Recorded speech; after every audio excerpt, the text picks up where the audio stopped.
too close to call. North Carolina Senate leader Phil Berger trails in his race for re-election by just 2 votes. The ballot's still being counted, and when we could have a winner. Breaking news, NIDA alum is conceding in the race for North Carolina's 4th congressional district. What she's saying about the results. Spring-like temperatures have arrived, when temperatures could reach record highs, and who will see thunderstorms this weekend. Emotions are high at UNC. What to do with the Dean Smith Center? Renovate or build something brand new? We're going to go to Murph's Turf. This is the turf. This is Murph. Dan, you got $500 million to lend me? We're going to talk about the money, too. All right, welcome. This is WRAL News at 7 o'clock. I am Dan Haggerty. Lots going on. We got a plane that blew a tire on the runway at RDU, a heated debate over the future of the Smith Center, but we got to start with our big story tonight. The 2 votes that separate the most powerful Republican in North Carolina from keeping his seat at the top. Here's our email address, 7 p.m. at WRAL.com. Send us some questions. Send us your feedback, your critiques, whatever you want. This is your newscast. We want you to be part of the conversation. One of the most important elections that we have covered here in North Carolina is also the closest. 2 votes separating Phil Berger and Sam Page. So much to unpack here. The Republican state leader of 15 years now versus the Rockingham County Sheriff. And right now, that Sheriff Page, is leading Berger by those 2 votes. Here's what Page had to say about that as he watched the results come in last night.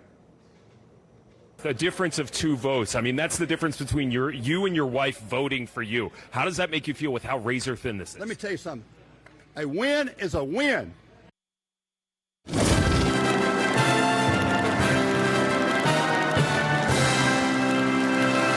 that's right. That gets quote of the day honors. A win is a win. Coming from Rockingham County Sheriff Sam Page. You just heard him say it. He's good for a soundbite, except he hasn't won yet. Page, again, leading by 2 right now, but there are a lot more than 2 ballots left to count. Tonight, let's talk about that. What ballots remain and when we could actually get an official winner, because this race could have ripple effects that go well beyond Rockingham and Guilford counties. It could shake up the power dynamics in the entire state. WRAL's Sean Gallagher has a look at what's next.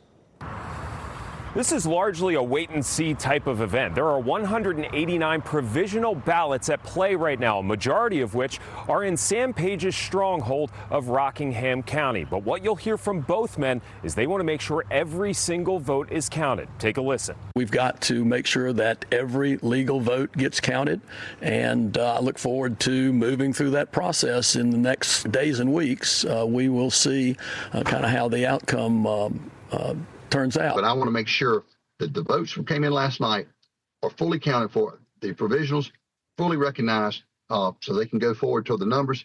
By the end of next week, all votes, including those provisionals as well as military and overseas ballots, will be in. If the race is still within 1 percentage point, the person trailing can request a recount by March 17th. But it's impossible to say how long that could take. Here's what the State Board of Elections had to say about that. This could be a very granular process to go through every vote. Obviously, it's very close. This is one of those things where you hear people say every vote counts. In this case, yes, every vote will count. We should know the winner of this contest by next Friday, but that doesn't mean the results will be final. It is likely headed to a recount where every vote could be highly scrutinized in the courts. Outside of the legislative building, Sean Gallagher, WRAL News. All right, good stuff. Thank you, Sean. You heard him mention those provisional ballots. What are those exactly? Well, basically, those are the ballots that raised questions with poll workers. Maybe they had some information missing, forgot their ID at the polling. Maybe their address didn't match the records that they have, or something was misspelled. Or maybe they thought they were registered and they actually weren't. There are lots of things to check, and these are the ballots that need that second look. And there are a lot of them statewide. This horrible, eye-watering page on the Board of Elections website that looks like the failed graphics pitch for the Matrix movies lists all the provisional ballots collected in the primary election across North Carolina. Most of them will check out and be counted. Some of them will not. We asked the Board of Elections, and they told us that there are 189 provisional ballots that apply to this Berger-Page race. 52 of them in Guilford County, 137 in Rockingham County. That would appear to give Page the advantage since he did do better in Rockingham and Berger did a little bit better in Guilford County. The thing is, we don't know how many of those ballots are actually going to count. You know, if poll workers can't get verified answers and information to those lingering questions about addresses or party affiliation, that ballot could get tossed out. And it doesn't end there, because we're also waiting, as we were talking about, for military ballots, troops who cast their votes overseas, or some statewide races. There can be hundreds of military ballots. But in this race, there are likely to be a few dozen. Berger versus Page is headed for a photo finish, but that's not the only reason this is dramatic. If Page wins, he would unseat the most powerful Republican in North Carolina, in some ways more powerful than even the governor. Phil Berger has been a North Carolina state senator since 2001. He's been the Senate leader since 2011. His colleagues put him there. He decides which bills get a vote and which ones do not. To get a better grasp on how this one man, this one race, affects the whole state, I talked to WRAL state government reporter Paul Spey. I want to bring in Paul Spey with our NC Capitol team just to build some context here about who Phil Berger is and what he means to what happens in this state. Because people might think this is about just one district in North Carolina, but it's about so much more. Explain his power to people. That's right. Phil Berger basically controls the state Senate, and they, along with the state House of Representatives, essentially control the spending on North Carolina's government and just our state policy. So if Phil Berger doesn't want a bill or a law to pass, he can just tell his fellow Republicans in the chamber, don't vote for this. Or he could tell them to vote for this.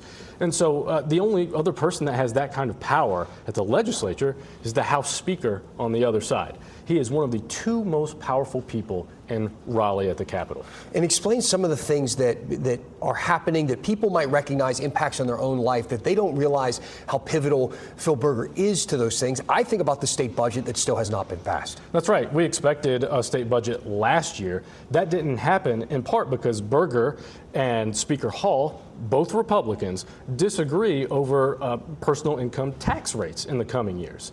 And without getting into the weeds, that's a main reason that we still don't know how much they're going to spend on Medicaid, how much they're going to spend on state employee salaries, such as teacher salaries. They're the state's the primary funder of teachers across the state in K-12 classrooms. So there's a lot at stake here. And this disagreement between Hall and Berger is why we're not seeing that money go through. So many things that impact everyday people in North Carolina, and Phil Berger is right at the center of it.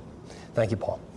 You know, not to mention that it's almost unheard of for a Senate leader to be unseated like this in an election, yet alone to a member of his own party in a primary. And we should say, if Sam Page does end up beating Phil Berger, he will not become the Senate leader. That's not how that works. I mean, let's be honest, his win might actually make him some enemies in the Senate. You know, Berger didn't get that title of Senate leader in some raffle. He was appointed. Who knows who is going to or how they are going to fill that power vacuum if he is ousted. So here we are, 2 votes. No matter what the tally is with the provisional or military ballots, we should say it's most likely this will be headed for a recount. And what happens next could be the difference between Phil Berger standing in front of the Senate as its leader or sitting at home on his couch. I want to bring you to an email that we got from a viewer named Michael. He asked, are these elections actually important? Well, yeah, clearly they are. And I know it's cliche, but when you look at a race like this, it is hard to deny that every vote counts. A little election night drama in North Carolina. I want you to know what you think about the whole thing. So send us an email, 7 p.m. at WRAL.com. What do you think we are missing from this story or anything else that we cover here at 7 o'clock? What questions and feedback do you have for us? We want you, again, to be part of this conversation. This is your newscast. Tell us what's on your mind, and we'll talk about it here at 7 o'clock. Let's send things over to the WRAL Live Center. Carly Haynes joins us with more election news. We have a winner now in another close, high-profile North Carolina race. And that is Valerie Foushee. Dan, the campaign team for Nida Alam tells our NC Capitol team that she is conceding in the race for the 4th congressional district. Alam posting on X in part, though these were not the results we hoped for, I am proud of the movement we have built. And Alam has said she will not call for a recount. All right, thank you, Carly. Lots of other things happening in the news today. Let's get you through them. These are the 5 things you should know right now. A runway is back open at RDU after this plane here had to land shortly after takeoff. The airport telling us that one of the plane's tires blew out. It circled back around, landed safely. There were 2 people on board. Neither of them were hurt. RDU closed the runway, though, while crews cleared up some debris. It is back open now. Garner police arrested a man accused of placing a pipe bomb outside of a church. Officers arresting Christopher McMullen. He is charged with the possession of a weapon of mass destruction. Officers found the bomb outside of the church last Friday morning. They disarmed it. Investigators do not believe McMullen was targeting that church, though, for an attack. A grand jury indicted a now former state lawmaker on child sex charges. Cecil Brockman faces charges for statutory sex offense with a child, indecent liberties, and sexual exploitation. Brockman was serving in the state house representing Guilford County at the time of his arrest last fall. He resigned several weeks later. Duke will raise its minimum wage at the university and hospital systems starting this summer. Base pay will begin at $20 an hour. Duke had just raised its minimum wage in 2024 to $18 an hour. It's going up again. The minimum wage will also apply to any contractors who do full-time work there on Duke's campus.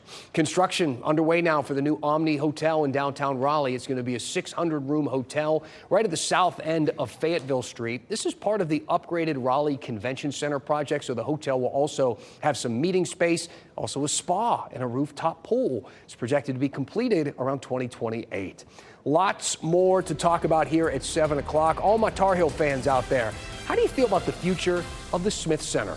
Renovate it, build something new? What do you think? We're going to walk you through the options and how much they cost. That's up next in Murph's Turf. And we honor the life and legacy of Lou Holtz, the former NC State coach, died today at the age of 89. Some parting words of wisdom from him in tonight's One Last Thing. Mike? Hey, Dan, we really warmed up from our yesterday's 58, 79 out at RDU, but that's only the beginning. We're into the 80s tomorrow. How long they'll last and when the warm air has its end date, it's in the forecast coming up.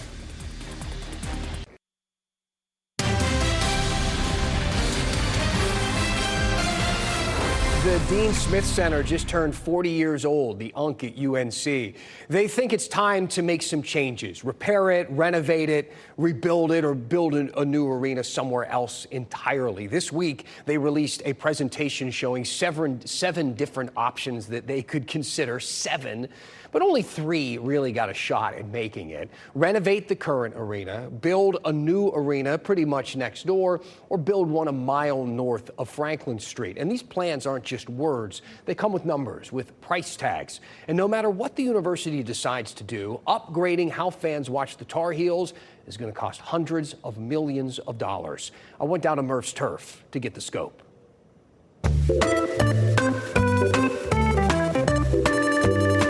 Murph, how are we doing? Hey, Dan, how are you? I'm good. Let's talk Dean Smith Center because there's a lot of conversation around what to do, either renovate it or move and build something brand new. Either way, the decision is pretty much made that something needs to be done. Why isn't the Dean Smith Center kind of up to par nowadays? Dan, as you know, when you turn 40, things start to fall apart. And the Smith Center turned 40 in January. The roof is leaking, the concourse is too small, there's no club seats. And as a result, the students can't get close to the arena because that's where you have to put your big donors.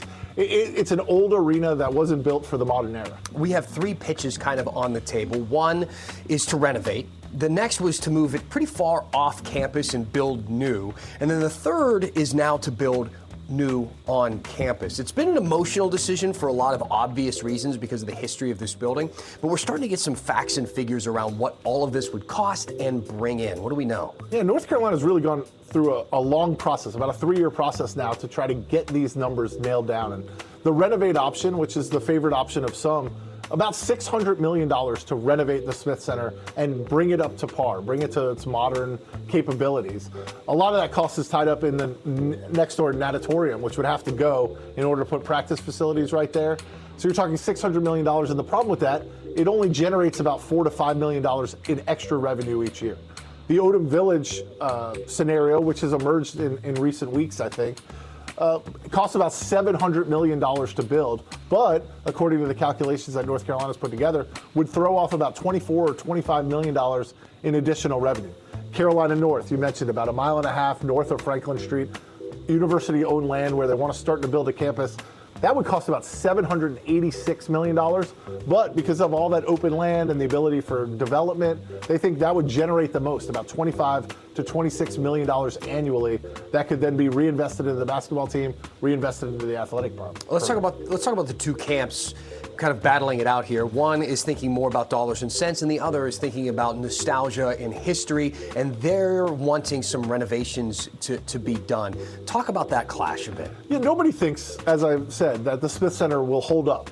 So there's going to have to be a massive renovation. And the people on the renovate side say, look, we have all the history, all the tradition, the banners are hanging up in the rafters. Let's keep it here. And even if that means we don't get the latest and greatest, we have the history. We have 40 years of history, and that's worth something. That's a trade-off we're willing to make. On the other side, you have decision makers who have to pay the bills, right? The cost of a basketball roster is going up. The cost of a football roster is going up. The cost of everything is going up, and they're looking at 2050, 2060. What is the best decision for where this arena should be, and how do we make the most money and maximize it? And I think those people are looking at Carolina North. They're looking at Odom Village as possibly the best place for the future of Carolina basketball. Who's going to get their way?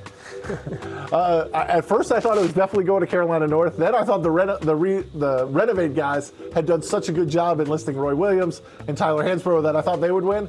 Now I think maybe Odom Village, on campus, new arena, best of both worlds, sort of a compromise. Maybe that's the solution that gets Carolina out of this mess. We'll see what happens. Thanks. Thanks, Murphy.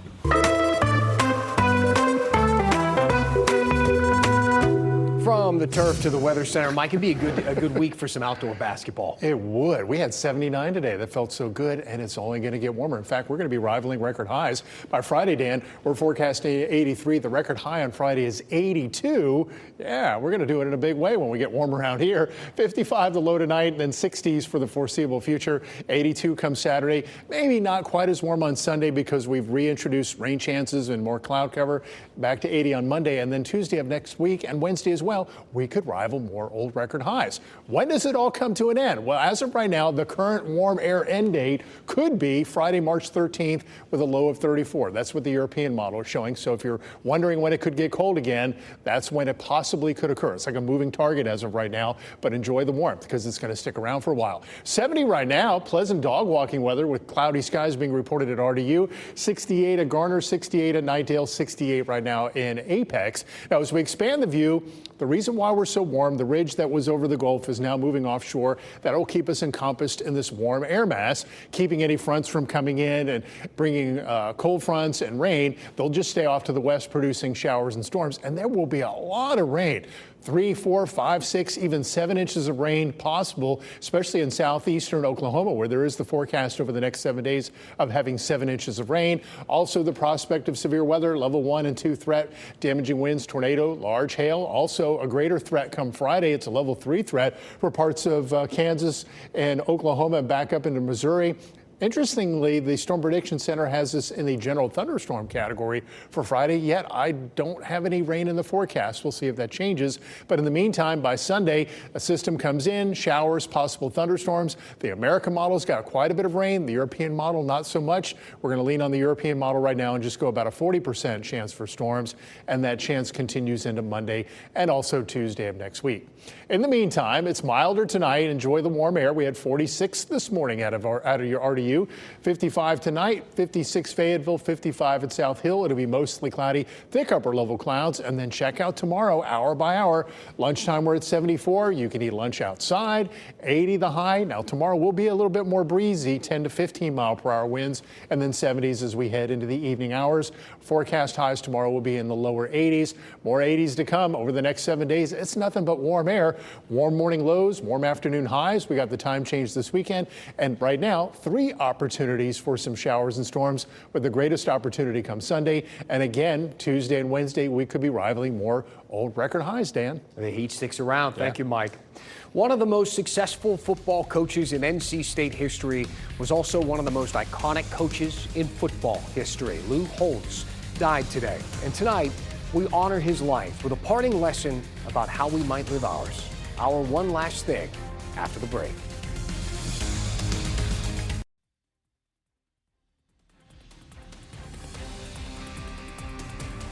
Our one last thing tonight. Today, we lost one of the most iconic college football coaches of all time, Lou Holtz. He died today in Orlando, surrounded by his family. He was 89 years old. Holtz was famous for his 1988 national championship win at Notre Dame, but years before that, he was the head coach at NC State between 1972 and 1975. He went 33-12-3 in 4 seasons with the Wolfpack, winning the ACC championship in 1973. Holtz would go on to coach the New York Jets, then at Arkansas and Minnesota, and then at Notre Dame, wrapping up his career with South Carolina. He spent many years as a college football analyst after that. In 2008, he was elected to the North Carolina Sports Hall of Fame. In 2020, President Trump awarded Holtz the Presidential Medal of Freedom, praising his accomplishments on and off the field. Holtz was fiery, passionate, and was committed to excellence for himself, his players, and his teams. He was the one who famously put that "play like a champion" sign in the Notre Dame locker room. It's iconic. In 2019, Holtz came back to Raleigh and spoke to people living in the Cardinal Senior Living Facility in North Hills. WRAL was there. And we want to leave you tonight with a piece of his interview with us when he shared some wise words about success. Have a great night. You know, success is not that hard. You decide what you want to do and then answer these questions. What sacrifice you're willing to make to do it? What bad habits do you have to get rid of? What skills and talents do you have to acquire? Who do you have to work? It's not complicated. I miss making a difference in people's lives, very much so.